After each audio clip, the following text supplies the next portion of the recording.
छेली छुआ को देखी समस्ते आश्चर्य।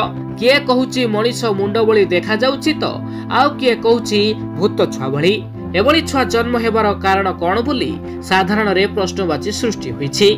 सूचना अनुसार टिटिलागड़ उपखंड भालेगा पंचायत डंगापटा ग्रामर त्रिनाथ रणा निजर घरे पालिथिबा गर्भवती छेलीर प्रसव जनित जंत्रणा हेबारु ताकू धरि टिटिलागड़ उपखंड प्राणी चिकित्सालय को आनिथिले।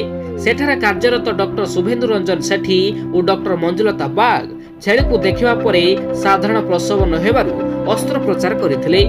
अस्त्रोपचार जटिल हेबा सह मृत छुआटी मां पेटरू बाहरिबा भारी कष्ट साध्य होइथिला। छुआटी को बाहर को आनिबा परे शरीरटी छेली आकृति और मुंड मनीष मुंड सदृश होइथिबा देखिबाकु मिलिथिला। अस्त्रोपचार परे मां छेलीटी सुस्थ थिबा बेले ए घटनाटी विरल बोली साधारण रे मत प्रकाश पाइछि। एक छेलीटी प्रसवजनित जंत्रणा आसीथिला एवं आमे प्रारंभिक चिकित्सा करूँ चेष्टा करूँ नॉर्मल भाव डेलीवरी करने मात्र यह कष्टसाध्य होता।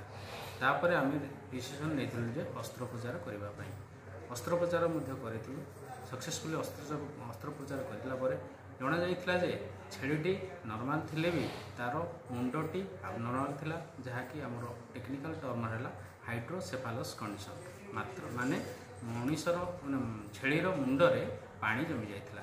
सेथिपाई छेलीर छुआटी को काढ़ापी कष्टसाध्य होता। जहाँ भी किस समय लगला छेली छुआटी कढ़ा होता जो मृत थिला। यह निश्चित भाव एक विरल ऑपरेशन। स्पेसिफिकली ये कारण है ये छुआर एमती हवार कारण है कौन आपंकर जो बोदा क्रॉसिंग होता तार जन्मगत दोष जो एमती विकलांग छुआ जन्म होता है। निश्चित भाव में यह गोटे भल ऑपरेशन होता है चाषी खुशी प्रकाश करते।